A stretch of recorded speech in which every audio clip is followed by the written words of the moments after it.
এই আহাম্মকের বাচ্চা হলো তোর? আরে আহাম্মক, আর একটু। ওই আমি আহাম্মক। হুম, তুমি তো নিজে আমাকে বললে আহাম্মকের বাচ্চা। ফালতু প্যাচাল বাদ দিয়ে তাড়াতাড়ি কর। কেন? এত তাড়াহুড়ার কি আছে? বউ মনে হচ্ছে পালিয়ে যাচ্ছে। বউ পালাচ্ছে না, লগ্ন পালিয়ে যাচ্ছে, বুঝলি? হুম, বুঝেছি। বুঝলে তাড়াতাড়ি আয়। হুম। এতক্ষণ যে দুই আহাম্মকের কথা শুনছিলেন, তারা সম্পর্কে বাবা ছেলে। ছেলেটা আমি। আমাদের পরিবার বলতে আমি আর বাবা। আর আমার বাবা আমাকে হুঁশিয়ারি দিচ্ছিলেন তাড়াতাড়ি রেডি হতে, কারণ আজ বাবার জন্য বৌমা আনতে যাচ্ছি। বাড়িতে এতদিন আমি রান্না করতাম, কিন্তু চাকরি হওয়াতে রান্না করার সময় পাচ্ছি না।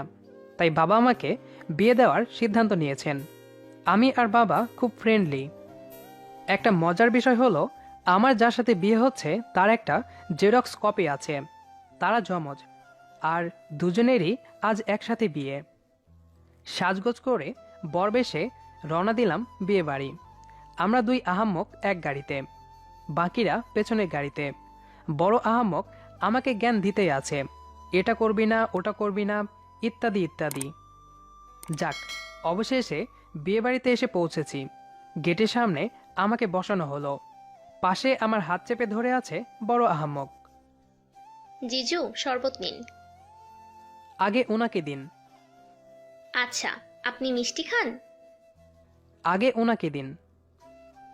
সব যদি ওনাকেই আগে দিতে হয়, তাহলে বিয়েটা আগে ওনাকেই দিতেন। আপনি কেন আগে এসেছেন? উনি বিয়ে না করলে আমি এখানে আসতাম নাকি? আমার বাবা এখনো অনেক ইয়াং, আবার মাথার চুল কালো করেছে। বাবা আর মা অল্প বয়সে প্রেম করে বিয়ে করেছিল, তাই। মানে? উনি আমার বাবা। কথাটা বলার সাথে সাথেই মেয়েটার মুখ লজ্জায় নিচু হয়ে গেল। তারপর গেটের কার্যক্রম শেষে বাবা নিজেই হাত ধরে আমাকে ভেতরে নিয়ে গেলেন। তারপর আমাকে বর আসনে বসিয়ে বললেন, চুপচাপ এখানে বসে থাক, আমি বিআই মশাইয়ের সাথে কথা বলে আসি। আচ্ছা। আজকে যেহেতু হবু শ্বশুরের দুই মেয়ের বিয়ে, সেজন্য বর আসন দুইটা, দুইটা বরের জন্য। বেশ কিছুক্ষণ ধরে বসে আছি, কিন্তু পাশের বর আসন এখনো খালি। ওদিকে বাবাও সেই গিয়েছে আর আসছে না। বসে থেকে থেকে আমার কোমর ব্যথা হয়ে গিয়েছে, তাই একটু উঠে দাঁড়ালাম। তখনই বাবা এসে দাঁড়ালো। বাবা, আর কতক্ষণ বসবো? বিয়েটা কখন শুরু হবে? একটু অপেক্ষা কর, আরেকবার আসুক, তারপরে একসাথে বিয়ে শুরু হবে। তো তিনি কখন আসবেন? একটু অপেক্ষা কর, চলে আসবে। সেই কখন থেকে তো অপেক্ষা করেই যাচ্ছি। আচ্ছা তুই বস, আমি শুনে আসি ওদের খবর কি। যাও। অতঃপর বাবা চলে গেলেন। তার 5 মিনিট পর একটা ছেলে আমাকে নিয়ে একটা রুমে দিয়ে চলে গেল। সেখানে ছিল আমার বাবা আর হবু শ্বশুর। তানভীর, একটা সমস্যা হয়ে গেছে। কি সমস্যা? আরেক ছেলেপক্ষ বিয়ে করতে আসছে না বলে জানিয়েছে। আসবে না কেন? কারণ কি? মানে বিআই মশাইয়ের বড় মেয়ে, মানে তোর শালিকা, কখনো মা হতে পারবে না। এই কথা গোপন রেখেই তোর শ্বশুর তার বিয়ে ঠিক করেছিল, কিন্তু ছেলেপক্ষ ব্যাপারটা জেনে গেছে, তাই তারা বিয়ে ভেঙে দিয়েছে। ভালোই হয়েছে। তুই এমন সময় মজা করছিস? মজা করলাম কখন? যদি বিয়েটা হওয়ার পর ছেলেপক্ষ জানতেই কথা, তখন কি হতো ভেবে দেখেছ? তখন মেয়েটাকে তারা কষ্ট দিয়ে মারতো।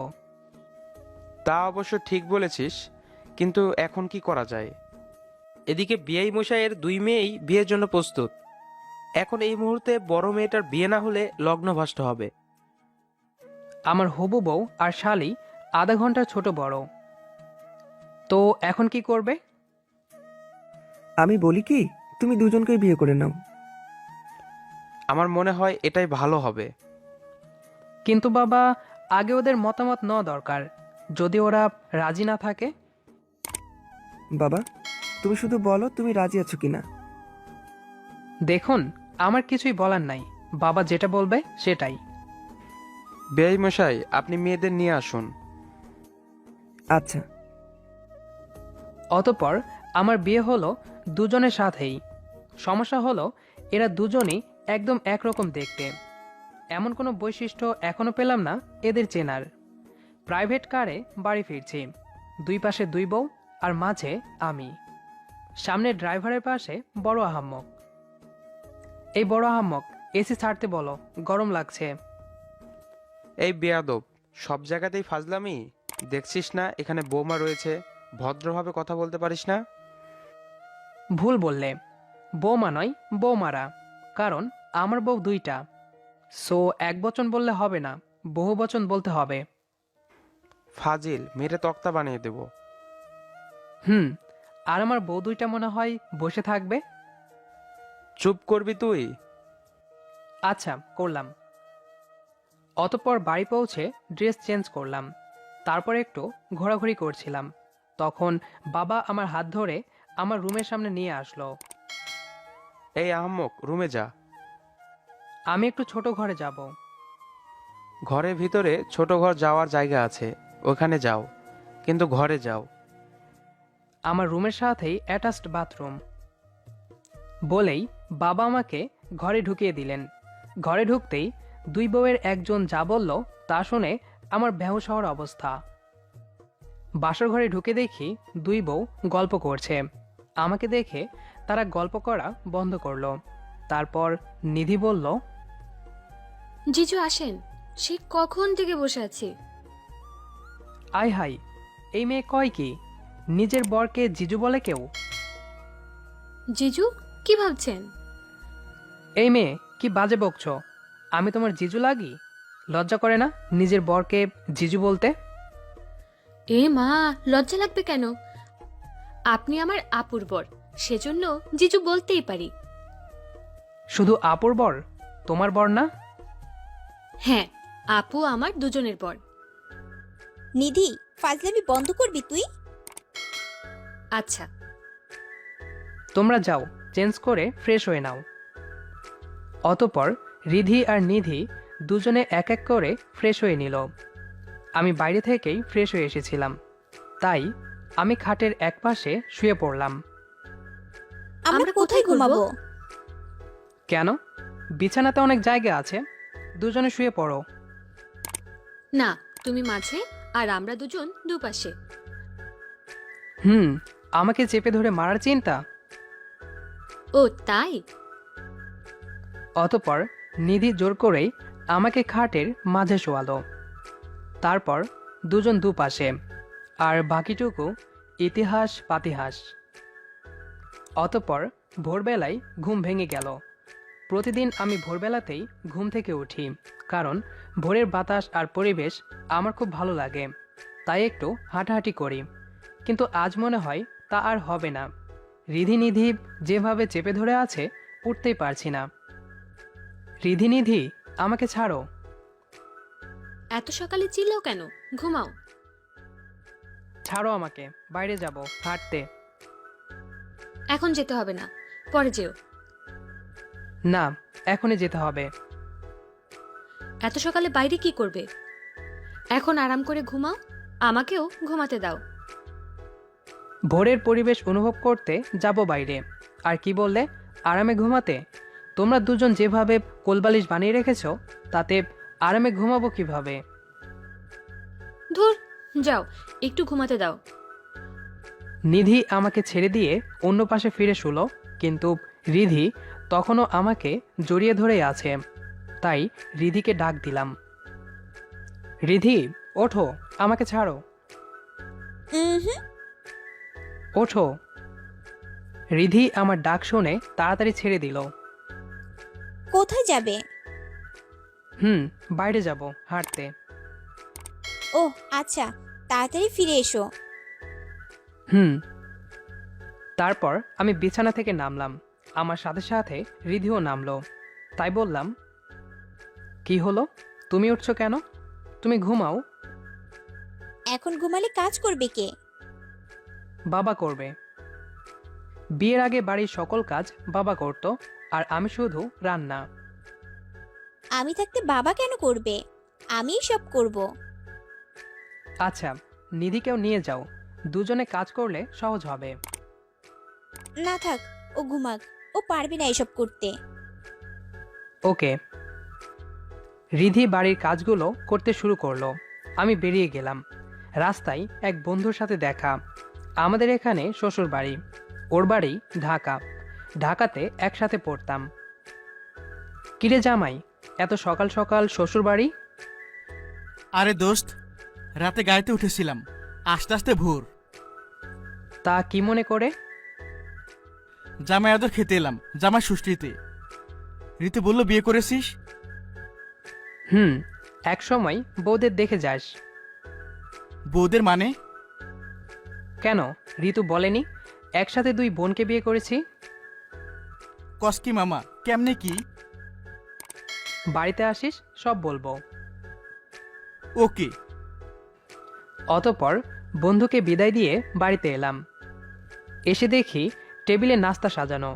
ড্রেস পাল্টানোর জন্য ঘরে গেলাম। দেখি নিধি এখনো ঘুমাচ্ছে। এই যে মহারানী, ওঠেন, এদিকে নাস্তা ঠান্ডা হয়ে যাচ্ছে। উঠছি, যাও। 5 মিনিটের ভেতরে ওঠো। হুম। নিধিকে ডেকে ওয়াশরুমে গেলাম। তারপর ড্রেস পাল্টিয়ে ঘরে এলাম। এসে দেখি নিধি খাটের ওপর বসে আছে। তাই নিধিকে ওয়াশরুমে পাঠিয়ে বাইরে এসে ডাইনিং টেবিলে বসলাম। তখন বাবা বলল, নিধি বৌমা কোথায়? ওয়াশরুমে গেছে, আসছে। কিছুক্ষণ পর নিধি আসলো। তারপর সবাই একসাথে নাস্তা করলাম। সারাদিন কিভাবে কেটে গেল টেরই পেলাম না। সন্ধ্যায় আমরা 4 জন, রিধি, নিধি, আমি আর বাবা গল্প করছিলাম। তখন বাবা বলল, তানভীর, যা চা করে আনতো, সবাই খেতে খেতে গল্প করব। আমি চা খুব ভালো বানাতে পারি। ওকে বাবা, যেতে হবে না, আপনারা বসেন, আমি চা করে আনছি। বাবা, আমি একটা কথা বলি। হ্যাঁ মা, বলো। আপু আর তানভীর দুজনেই চা বানাবে। আমরা খেয়ে দেখব কে ভালো চা বানাতে পারে। আইডিয়াটা বেশ ভালো। তাহলে নিধিমা আর তানভীর, তোমরা এখনই কাজে লেগে পড়ো। ওকে। অতঃপর দুজনে রান্নাঘরে এসে চা তৈরি করে নিয়ে আসলাম। বাবা, আপনি আপুর তৈরি চা খাবেন আর আমি তানভীরের তৈরি চা খাবো। কেন?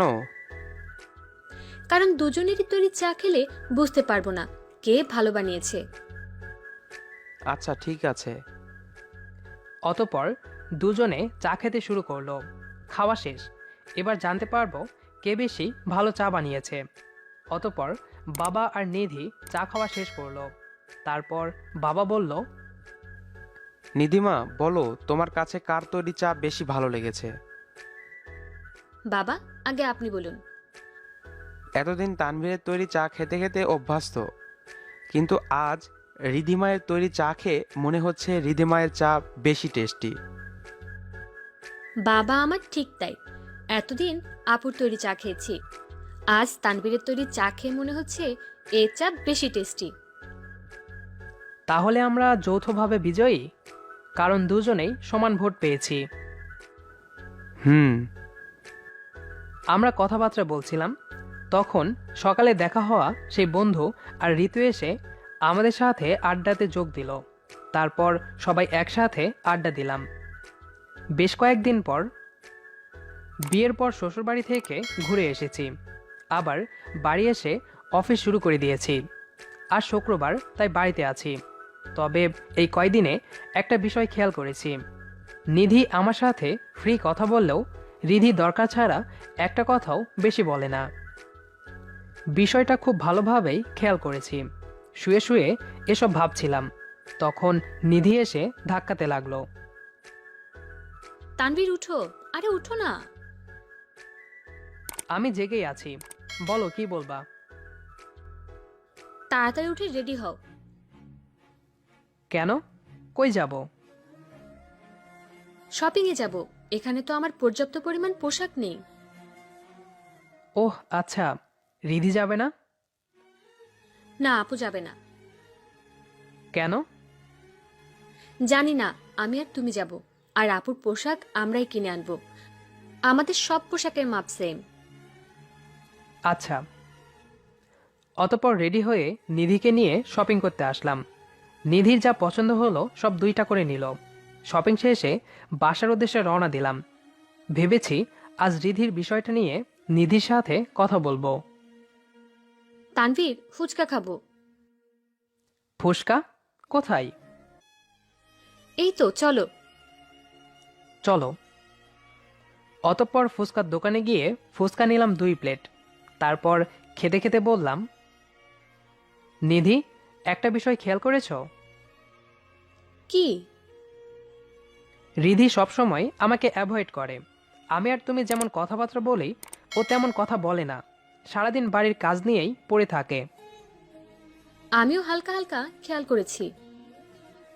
আচ্ছা, তোমাদের মাঝে ঝগড়া হয়নি তো? ঝগড়া হবে কেন? আর কি জন্য? এই যে, আমার সাথে শুধুই তোমার বিয়ে হওয়ার কথা ছিল, কিন্তু দুর্ঘটনাবশত রিধির বিয়ে হলো। এজন্য। তোমাকে একটা কথা বলি। হ্যাঁ, বলো। রিধি আমার থেকে মাত্র কয়েক মিনিটের বড়, কিন্তু আমি ওকে বড় বোনের চোখে দেখি, আর ও আমাকে ছোট বোনের মতোই ভালোবাসে। আর আমাদের বিয়েতে আমি আপুকে রাজি করিয়েছিলাম। আপু শুধু আমার কথায় রাজি হয়েছিল, যদিও বিয়েটা সমাজের চোখে ঠিক না। তাহলে রিধি এত চুপচাপ থাকে কেন? সেটা তো আমি জানতে চাই। আচ্ছা, আমি যদি রিধিকে আলাদা করে জিজ্ঞেস করি, তবে হয়তো বলতে পারে। হুম। আচ্ছা, চলো উঠি। চলো। অতঃপর আমি আর নিধি বাড়িতে ফিরে আসলাম। সারাদিন রিধির সাথে ফ্রি কথা বলার অনেক চেষ্টা করলাম, কিন্তু লাভ হলো না। তিনি এই কাজ সেই কাজ নিয়ে ব্যস্ত। তাই ঠিক করেছি রিধির সাথে আলাদা করে কথা বলতে হবে। সন্ধ্যার সময় রিধিকে বললাম, রিধি, এখন ফ্রি আছো? হুম। তাহলে একটু ছাদে আসো। কেন? দরকার আছে। আচ্ছা, তুমি গিয়ে বসো, আমি আসছি। আচ্ছা, আসো। অতঃপর আমি ছাদে এসে বসলাম আর রিধির জন্য অপেক্ষা করছিলাম। কিছুক্ষণ পর রিধি চা হাতে নিয়ে আসলো, সাথে নিধিকেও আনলো। আমি নিধিকে ইশারা করে বললাম, আমি নিধির সাথে আলাদা কথা বলবো। নিধি বিষয়টা বুঝতে পেরে বলল, আপু, তুই তানভীরের সাথে কথা বল, আমি নিচে থেকে আসছি। নিচে যাবি কেন? এই, একটু ওয়াশরুমে যাব। আচ্ছা যা, তাড়াতাড়ি আসিস। আচ্ছা। অতঃপর নিধি চলে গেল আর রিধি চা নিয়ে আমার পাশে এসে বসলো এবং আমার দিকে 1 কাপ চা এগিয়ে দিল। তারপর চা খেতে খেতে রিধিকে বললাম, রিধি, তোমাকে কিছু প্রশ্ন করব? করো। তুমি আমার সাথে এত কম কথা বলো কেন, আর অ্যাভয়েড করো কেন? কই কথা কম বলি? আমার যখন দরকার তখন সব তোমার কাছ থেকেই শুনি। তা ঠিক, কিন্তু দরকার ছাড়াও কি আর কথা বলা যায় না? দরকার ছাড়া আবার কি কথা বলবো? কেন, আমি আর নিধি দরকার ছাড়া কত গল্প করি। কই, তুমি কোনো সময় আমাদের সাথে গল্প করতে আসো না? এমনি ভালো লাগে না। রিধি, এটা কোনো কথা নয়। সত্য কথাটা বললে খুশি হব। আসলে দেখো, নিধির সাথে শুধু তোমার বিয়ের কথা ছিল, কিন্তু দেখো আমি এতটাই অলক্ষী যে আমার বিয়েটা যার সাথে ঠিক হলো তার সাথে তো হলোই না, বরং নিধির সংসারে ভাগ বসালাম। কিন্তু আমি চাই না নিধির ভালোবাসাতে ভাগ বসাতে, তাই আমি নিজের মতোই থাকি। বাহ আপু, তুই আমাকে এতটা স্বার্থপর ভাবিস? আমি কখনো তোকে এসব নিয়ে কিছু বলেছি? আমি কি তোর এতটাই পর? না রে বোন, তুই আমার সব থেকে আপন। তাহলে তুই নিজে থেকে এসব আবল তাবল ভেবে আমাকে স্বার্থপর বানিয়ে দিলি কেন? না, তুই স্বার্থপর হবি কেন? তুই তো আমার মিষ্টি বোন। তাহলে বল, এখন থেকে আমাদের সাথে আড্ডা দিবি, গল্প করবি, একসাথে ঘুরতে যাবি? আচ্ছা যাব, এবার খুশি? হুম। কিন্তু আমি খুশি না। কেন? আমি এখনো আদর পাইনি। অতঃপর দুই বউ দুই গালে।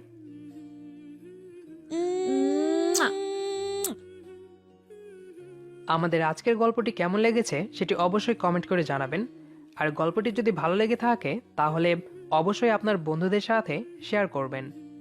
ধন্যবাদ সবাইকে।